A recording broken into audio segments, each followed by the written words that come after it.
బుధవారం రాష్ట్ర పార్టీ పిలుపు మేరకు వెన్నుపోటు దినంలో భాగంగా రాజాం పట్టణంలో సన్ రైజ్ హాస్పిటల్స్ నుండి రెవెన్యూ కార్యాలయం వరకు రాజాం అసెంబ్లీ నియోజకవర్గ ఇన్ఛార్జ్ డాక్టర్ రాజేష్ తలే ఆధ్వర్యంలో భారీ ర్యాలీ నిర్వహించారు.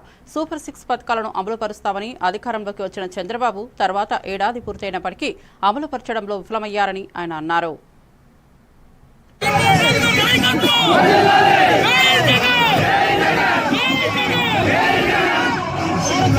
అమరావతి మొత్తం నీటమయమైపోతుంది.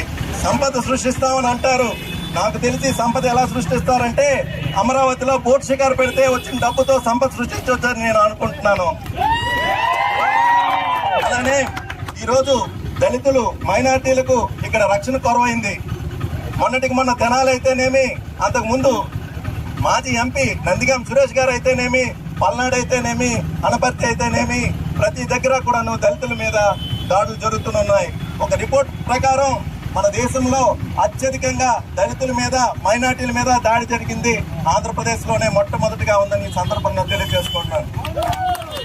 ఇదే కాకుండా మహిళలకు ఉచిత బస్సు అన్నారు. బస్సు లేదు, ఏమీ లేదు. వాళ్ళకి ప్రతి మహిళకు 1500 ఇస్తామని అన్నారు. 15 పైసలు కూడా ఇవ్వలేని దుస్థితిలో ఈ రోజు కూటమి ప్రభుత్వం ఉంది.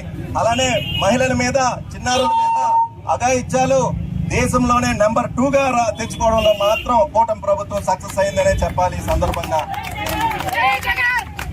అలానే మాట్లాడితే పోలవరం అంటారు. పోలవరంకి ఇప్పటికీ కూడాను 4 గింతలుగా దాని యొక్క టెండర్లు పెంచి ఆ డబ్బంతా వాళ్ళ జోబుల్లో దోచుకెళ్లిపోతున్న పరిస్థితి మనం ఈరోజు చూస్తున్నాము.